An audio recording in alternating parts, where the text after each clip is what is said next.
Hello and welcome to the History of the Germans, episode 203, from Rudolf I to Albrecht the Wise, 1273 to 1358, which is also the opener for season 11, The Fall and Rise of the House of Habsburg. In the small town of Muri, about halfway between Zurich and Lucerne, stands a grand Baroque abbey. And when I say grand, I mean seriously grand. St. Blasien kind of grand. Its central dome is to this day the largest such structure in Switzerland, and its interior, created between 1743 and 1750, is a perfect example of the Rococo style. If, like me, you always associated Switzerland with Calvinism and its abhorrence of decoration, such a structure may come as a surprise. An interior thronging with naked puttos holding up coats of arms whilst playing wind instruments is something you're more likely to associate with Bavaria or Austria. And with Austria, you may not be far off the mark. To the right of the main altar, facing the chancel, you see two kneeling figures, a man and a woman. Above it reads, obviously in Latin, quote, "In this basilica lies Radobot, the first Count of Habsburg, and his wife Ita, the Duchess of Lorraine and founder of this monastery, as well as their son Adalbert, their daughter Richeza, and several others." As always with the Habsburgs, there is a debate whether these people were indeed buried there, whether it was Ita or Radobot's brother Werner who had founded the monastery, whether Ita was indeed a daughter of the Duke of Lorraine, and so forth and so forth. What is fact is that Radobot built a castle, known as the Castle of the Hawk, above the nearby city of Brugg, in around 1030. Hawk in German is Habicht, and the Habichtsburg became abbreviated to Habsburg, and that became the family name. Who Radobot's father was and how he acquired his lands and castles is ultimately unknown, making him the eldest known ancestor of Europe's most enduring dynasty. Now, if you leave the main church at Muri and turn left, you find a small chapel, dedicated to our Mother of Loreto. The cult of Loreto is based on the belief that the house where Maria was visited by the Archangel Gabriel and where Jesus grew up was transported to Loreto in Italy by angels in 1291, when the Crusaders' state in the Holy Land had collapsed. Quickly, a basilica had sprung up where the modest brick building had miraculously appeared one day. Soon thousands of pilgrims came hoping for healing or forgiveness available on such a holy site. Loreto inspired dozens of replicas across Europe. I saw one in Prague this summer, which I very much enjoyed. And the Grand Abbey of Muri did not want to miss out. In 1698, the monks built their own holy house. Like most Loreto chapels, it is divided into two rooms, the Virgin's living room with an altar at its end, and then behind the altar, the holy kitchen with the holy chimney. And if you were allowed to go behind the altar and look through the metal grille into the chimney, you find two vessels. On one of it says, Caroli Austriae Imperatoris ac Hungariae regis co in Deo quiescat. And on the other it says, Site Austriae Imperatricis Hungariae reginae co inseparabiliter conjugis cordi jungatur. Brief translation. The first one said, the heart of Charles, Emperor of Austria and King of Hungary, made rest in God. And the second, the heart of Zita, Empress of Austria and Queen of Hungary, be inseparably joined to the heart of her spouse. So one heart belongs to Charles I, the last of the reigning Habsburg monarchs, who abdicated in 1918 and whose body was never allowed to return to Austria. And the other heart is that of Zita, his wife, who was put to rest in the imperial crypt in Vienna with 145 other members of the family. Only their hearts are still together. Two couples, marking the beginning and the end of the remarkable political career of a family that ruled half of Europe and a lot more for centuries. And at the same time, two couples who were deeply rooted in their religious convictions.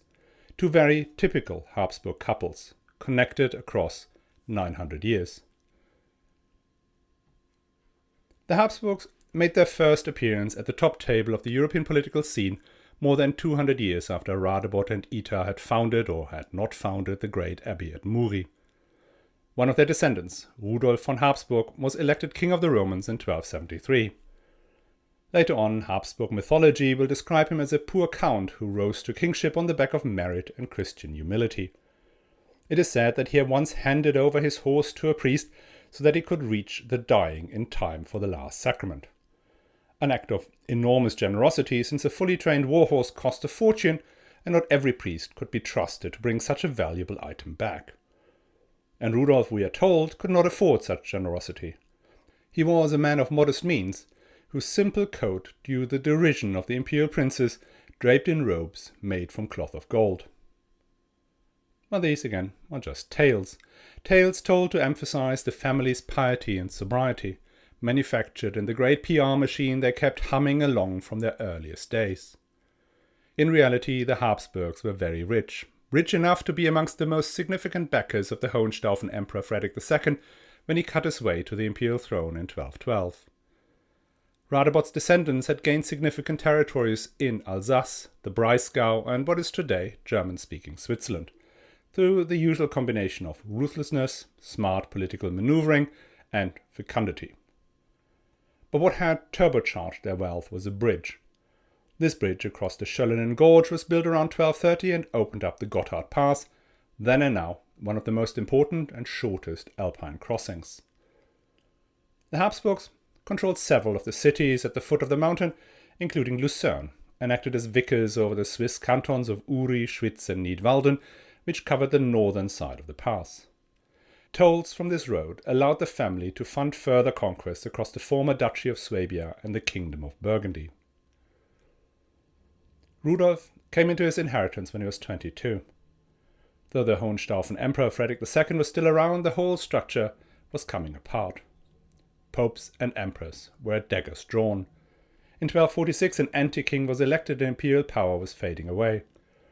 This was the interregnum, and it was dog-eat-dog time. Inheritances that in the past would have gone to the crown to be enfeoffed to a loyal vassal of the emperor were now just divided up amongst the most aggressive of their relatives. And Rudolf was very good and very lucky at that particular game. He did benefit from the unusual fecundity of his family, which had placed sons and daughters into the bloodlines of practically anyone who was anyone in the southwest of the empire, which meant that when other families less blessed with powerful loins expired, there was always a Habsburg claim in the mix. During his career as a serial heir, several important families were dying out or weakened. One was a lateral branch of the Habsburgs whose possessions he managed to consolidate. The Lenzburgs, then the Kieburgs, and finally the mighty Dukes of Zähringen disappeared from natural causes.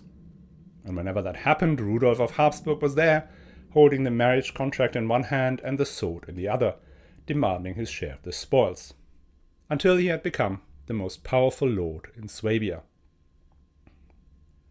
This kind of life is one of perennial warfare. The annals of Basel record that in 1268 he conquered Utzenberg and some other castles. In 1269 he takes Reichenstein. In 1270 he besieges the city of Basel for 3 days. In 1271 he burns down the monastery at Granfelden and several villages, and that same year he also destroys the castle at Tiefenstein. In 1272 he goes after Freiburg and destroys the surroundings of the city, and so forth and so forth and so forth. Bishops were a sort of speciality of his. He made his name in a feud against the Bishop of Strasbourg, who had refused to hand over another one of these inheritances. His retaliation was relentless. He did not stop until he had the bishop stripped of all his strongholds and cities, including Strasbourg itself. Once the bishop had been replaced and his successor had recognized Rudolf's victory, all Rudolf asked for was his original demand.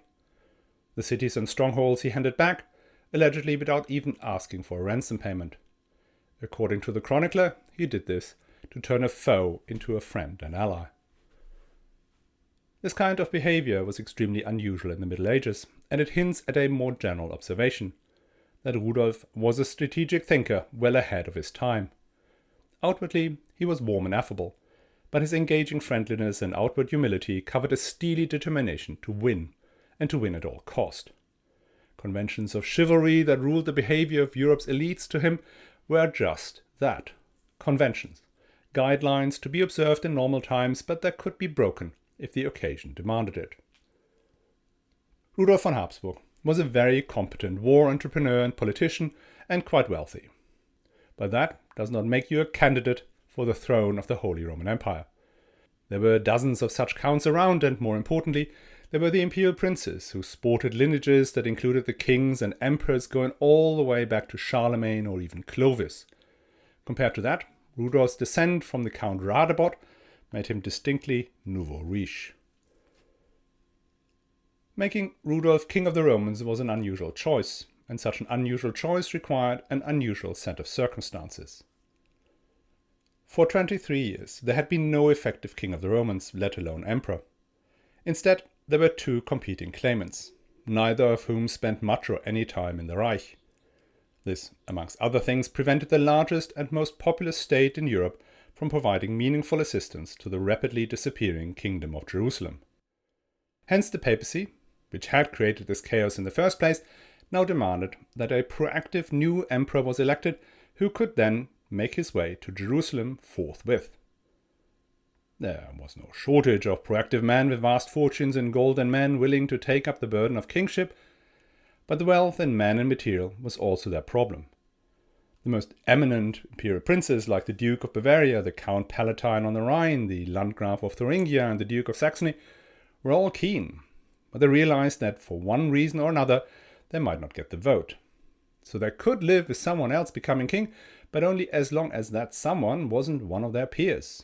And there was one they definitely would not allow to sit on the throne of Charlemagne. And there was the richest of the princes, King Ottokar II, the Golden King of Bohemia. Electing him would lead to a strengthening of imperial power, which in turn meant a loss of their freedoms. The other thing they did not want to lose were the lands they had pilfered from the now defunct Hohenstaufen family. Some of these had been personal property of the emperors, which could be taken on the basis of descent from some second cousin twice removed. But the crown lands were a different kettle of fish. These were technically unalienable and would have to be handed back should the new emperor have enough power to force their return. So these were the unusual circumstances that turned a gruff old warrior from Swabia into the perfect gracious lord. Rudolf was a rich count, but still a fraction as powerful as any of the great imperial princes. He at least pretended to be the godson of the Hohenstaufen Emperor Friedrich II, bringing him the votes of those yearning for a return of the good old days. And at the same time, he had been one of the most rapacious plunderers of the Hohenstaufen inheritance, making him acceptable to the other princes who were reluctant to disgorge the properties they had stolen from the royal purse. And he was a pious man with a track record as a crusader, and best of all, he was 55 years old, so should not be around for much longer. In a truly astounding twist of fate, the man who brokered the deal that led to Rudolf's elevation was Friedrich of Hohenzollern, ancestor of the kings of Prussia who worked so hard to erode Habsburg power in the 18th and 19th century. Surprise, surprise, Rudolf turned out to be the exact opposite of what the electors wanted. Not only did he have the temerity to live for almost another 20 years, he used this time to rebuild the financial and political infrastructure of the imperial crown. He appointed powerful local aristocrats as vogt or imperial vicars in the regions and tasked them with recapturing the crown lands. Peter Wilson estimates that Rudolf managed to bring 2/3 of the Hohenstaufen land back under royal control. Rebuilding the royal demesne was, however, not Rudolf's most momentous achievement. That was a bit more self-serving. Rudolf secured the duchies of Austria and Styria for his family, to which his successors would later add Carinthia and Carniola, the nucleus of the Habsburg Empire. When Rudolf I ascended the throne, these duchies had been held by King Ottokar of Bohemia for over 20 years, and he had the pieces of paper to prove it. If Ottokar had done the right thing and just smiled and waved, the Habsburg would never had a chance. But smile and wave was not Ottokar's way. The Bohemian king literally owned a gold mine and had acquired a huge territory that stretched from Bohemia to the Mediterranean. He was so rich and powerful he thought he should have become king. And that was exactly the reason the imperial princes did not want him to be king. But he did not understand. How could they prefer this poor count over him, the Golden King, whose great deeds of chivalry outshone his rival's petty squabbles on the Upper Rhine? Ottokar was sulking, and when he was invited to come to Rudolf's first imperial diet, he refused, and certainly he was not willing to swear allegiance to this new king. Rudolf, smart politician that he was, twisted that not as a disrespect to him, but as an insult to the empire and to all the grand princes who had elected him. He raised an imperial army amongst the princes and, without encountering much resistance, threw Ottokar out of Austria. Being king, he could now enfeoff his sons with the duchies of Austria and Styria, whilst Carinthia and Carniola were given to his son-in-law. And with that began the 650-year-long rule of the Habsburgs in Austria. And once Rudolf had added and then defended Austria against Ottokar's attempt at revenge, the Habsburg had become imperial princes and one of the most powerful families. But that was only step one.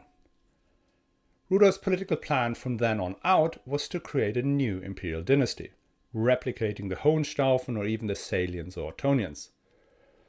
But that is where he hit a snag. The response from the Pope and from the imperial princes was clear: dream on, mate. The very last thing anyone, well, apart from Rudolf obviously, wanted was a powerful emperor who could balance out the papacy and force the imperial princes back into submission. So the Pope denied him the coronation as emperor and the princes an election of his son as king and successor. Instead, when Rudolf died, they elected another minor count, Adolf von Nassau. Nassau tried the same trick and made a play for the Landgraviate of Thuringia, which ended in a disastrous war that sucked in one prince after another. And this made things so uncomfortable that the electors turned to the only imperial prince rich enough and powerful enough to rid them of that pesky Adolf von Nassau, and that prince was Albrecht von Habsburg, Rudolf's son and heir. So they reluctantly deposed Adolf and elevated Albrecht, who promptly did the honors and killed Adolf, most honorably in a battle, obviously. Now that the Habsburgs were back in play, the apotheosis of the new dynasty was written high up in the skies, and initially everything was going swimmingly. We're hitting one of those points in European history when feeble loins destroy kingdoms and let new empires emerge. Over the course of a few years, Austria's neighbours, the kingdoms of Bohemia and Hungary, lost their original royal families, Hungary in 1301 and Bohemia in 1306. From that point onwards, these lands oscillated between short periods of glorious victories and long periods as pawns in European politics. Given the strategic position of Austria bordering both Hungary and Bohemia and being geographically, demographically and financially weaker than either of them, the Habsburg were from the get-go hugely interested in these lands, which is why Albrecht I made a bid for both Bohemia and Hungary when their thrones had become vacant. In April 1308, Albrecht was mustering an army in Bruck, just below his ancestral castle, to have another go at Prague. But he never got there. At a dinner, his nephew John had asked for the nth time whether he would at some point receive the inheritance his uncle so kindly managed on his behalf. Apparently John was not happy with the response, since when Albrecht ended the dinner by handing out floral wreaths to his guests, John threw the table decorations in the face of the king and said he was tired of being fobbed off with worthless baubles. The next day, the 1st of May 1308, the king was riding back to his ancestral home on the Castle of the Hawk, accompanied by only one attendant. That was when his nephew John and 4 co-conspirators appeared. John raised his sword and brought it down on the royal skull, making him John Parricida, John the murderer, and bringing him alive on the run. What it also brought down were the Habsburgs' chances to create a new dynasty of Holy Roman Emperors for another 200 years. The imperial princes were in no mood to elect another Habsburg. They quite rightly feared that the next one would use the elevated position as leverage into Bohemia and/or Hungary, at which point the dynasty would become permanent. They would be even more powerful than Ottokar II had been. Hence, they sought out another poor count, Henry of Luxembourg, as king, later Emperor Henry VII. And Henry did them 2 favors. One was to disappear down to Italy in a madcap attempt at reliving the heyday of the Hohenstaufen, and much closer to home by furnishing the Bohemians with a new king, who wasn't a Habsburg. When Henry VII died in 1313, the Habsburg had another go at the imperial crown. This ended up in a split election between Friedrich the Handsome, the son of Albrecht I, and a Wittelsbach, Ludwig the Bavarian. The Habsburg lost the War of Succession. Still, Ludwig elevated his cousin Friedrich the Handsome to co-king as a way to pacify the empire. Friedrich, despite his formal title, did not gain much influence and shuffled off his mortal coil in 1330. Friedrich the Handsome was so insignificant he is not even counted in the list of kings of the Romans. And he turned out to be the last Habsburg on the throne for 100 years. Friedrich's successor as head of the House of Habsburg was his brother Albrecht, called the Wise. Now that sounds promising, and it was. Albrecht was somewhat unusual for a Habsburg inasmuch as he had originally been destined for the church. The Habsburgs were almost all extremely, if not fanatically, pious. That, however, did not compel them to give up potential spares to the church. Right from the start, a big part of the Habsburg success lay in placing their sons and daughters into promising positions to inherit ever more territory. Maybe there was an opening here, since Albrecht was the fifth son of King Albrecht I and he had a younger brother, Otto, bringing the total to 6. But against all the odds, his elder brothers all passed away, the last King Friedrich the Handsome in 1330, as we have just heard. All these guys had been fit and healthy, one of them seemingly even handsome. Albrecht was none of the above. He suffered from terrible arthritis that left him in almost constant pain, unable to walk, let alone ride. Nevertheless, he was regarded as one of the most successful early Habsburgs. Albrecht gave up on the ambitions of his elder brothers and submitted to Emperor Ludwig the Bavarian properly. And he was amply rewarded for this. In 1335, Emperor Ludwig the Bavarian enfeoffed Albrecht with Carinthia and Carniola, setting aside the claims of the previous duke's daughter, the famous Margarete Maultasch. The rest of his nearly 25-year-long rule was taken up with consolidating his power within the duchies and scheming to deprive Margarete Maultasch of her other, much richer possession, the County of Tyrol. It is during this period that the family is shifting its focus away from their ancestral homeland in the Duchy of Swabia to their new territories in Austria, Styria, Carinthia and Carniola. The Habsburgs moved into the Hofburg in Vienna and became the Austrians. But still, this otherwise so sedate and sensible reign was built on feet of clay. By 1338, Albrecht and his wife Joan had 5 sons in 15 years of marriage, but none of them survived childhood. His younger brother Otto had now died as well, followed by Otto's 2 teenage sons, and none of his elder brothers had ever produced a son that lived. The House of Habsburg, famed for its fecundity, was about to expire, and if it had, fierce wars of succession between the Wittelsbachs and the Luxembourgs would have destroyed the land. It goes to show how fragile these dynasties were when the 6 sons of Albrecht I, each one married and attempting to procreate, could find themselves out of heirs within a generation. And if Albrecht II had not undertaken a pilgrimage to Aachen and the Lord's swaddling clothes had not done their thing, the Habsburg would have ended up just a footnote in history. But the miracle happened, and Joan gave birth to a son, Rudolf, in November 1339, and then 3 more, Friedrich in 1347, Albrecht in 1349, and Leopold in 1351. And talking about miracles, at the birth of Leopold, she was 51 years old. These 3 boys, minus Friedrich, who succumbed to a riding accident, continued the line of the family. And not just that. Rudolf, the eldest, would go on to forge the ideological and political foundations of the Casa di Austria that would go on to rule the world. But that is something we will look into next week. And before I go, just a big thank you to all of you who are supporting the show. Your encouragement in all its forms, not just financial, is what keeps this podcast going. So from next week, I will again name individual patrons. If you are a patron or want to become a patron, go to my website historyofthegermans.com/support and sign up there. And let me know if you wish to have your full name read out to be there for eternity, or if you prefer just first name and initial. Last thing, if you want to go into more detail on the things I mentioned in this episode or hear them in a different context, go to the episode website. The link is in the show notes. I have included hyperlinks to previous episodes where we discussed these topics, namely the episodes 138 to 143 about Rudolf I and Albrecht I, 150 about Friedrich the Handsome, and 152 about Margarete Maltasch. And with that, settle up and let's get going with the fall and rise of the House of Habsburg.